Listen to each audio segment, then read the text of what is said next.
We came on the Dr. Phil show to try to locate Dylan. We sat here across from the man that's now been convicted of killing your son. If you guys hadn't pushed, I don't believe he would have been held to account. I was not going to let that happen. Now I'm a father myself. I'm so thankful for them and my wife being in my life, sharing it together. When I look at Cory as a father, I feel very blessed. Coming from the father that I had showed me all the things I didn't want to be as a father. All of the grief, that I felt has just been motivation for me to make the people that I am around today to have better relationships with them. Well, I'm here with Elaine and her son Cory, who are very special returning guests. I mean, we've worked together across 10 years, and we really had a common goal, and that was finding out what happened to their precious son and brother, Dylan. Now, today, almost 10 years later, we know that Dylan's father, Mark Redwine, who sat right here on this stage and denied knowing anything, was eventually convicted of killing Dylan. He's been sentenced to 48 years in prison because he was found guilty of second-degree murder and child abuse.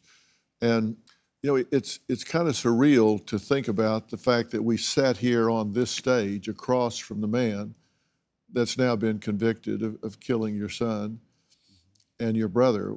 The theory that they brought out in trial as to why he did it was what? I'm not sure that they really got that deep, but I think it was more of Dylan's reaction to Mark, and that Mark just he got angry with Dylan. I think was more of their approach on that.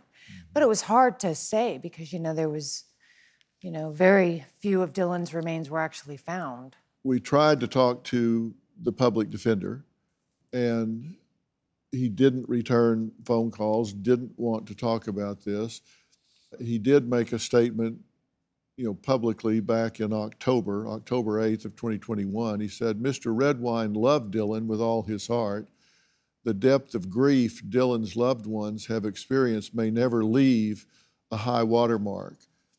Mr. Redwine is eager for fair and impartial review by a higher court. He's appealing and wishes to make no further record here." All the grief that I've been carrying for 9 years got relieved from me after hearing the verdict. Mark was found guilty. Mark got the max sentence for second-degree murder, which is 48 years. In the first moment, I just took a deep breath. Where do we go from here? I was speechless. It kind of took all the life out of me, and was so happy the process worked. My son was a very giving person and never liked anybody to be upset. So I think it's important for us to make him happy by being happy ourselves. Dylan was born on February 6, 1999, so he would have just had his 23rd birthday. And I'm like, gosh, would he be a father? Would he be in college? Every birthday that Dylan has had since his disappearance, we keep his memory alive, not only for me, but for my kids. I never thought I'd be a mother trying to survive the death of my son. And, it truly can happen to anybody. The world didn't do this to me. One person did this to me. There has been enormous outpouring of support for our family. The world is now trying to help me cope with what this one person did to me. And it's so touching. Dylan was my best friend. On a daily basis, there's so much that happens that makes me miss him.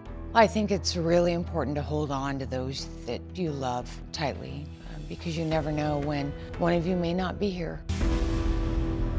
Do you have a story or a question for me? Click the link in the description and tell me what in the world is going on.